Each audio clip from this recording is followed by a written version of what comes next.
பார்க்கவே இல்ல செல்வி. என்ன இருந்தாலும் ஆகாசு வேலைக்காரி பையன் தானக்கா. அப்பா இப்படித்தானே பண்ணுவாங்க.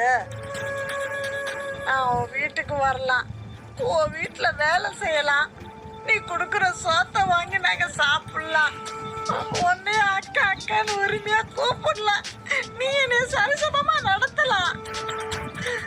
அதுக்காகலாம் நாங்க உனக்கு சரிசமமா ஆயிட முடியாதுல்லக்கா. அப்படிலாம் இல்ல செல்வி. எல்லாரும் சமம்தான்.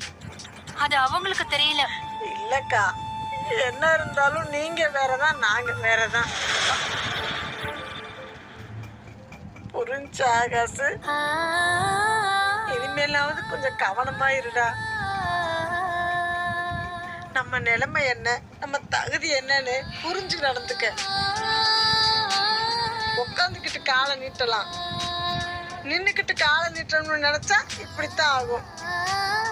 உனக்கு ஏதாவது ஒண்ணு ஆயிடுச்சுன்னா என்னால தாங்கவே முடியாதுடா. புரிஞ்சு நடந்துக்க.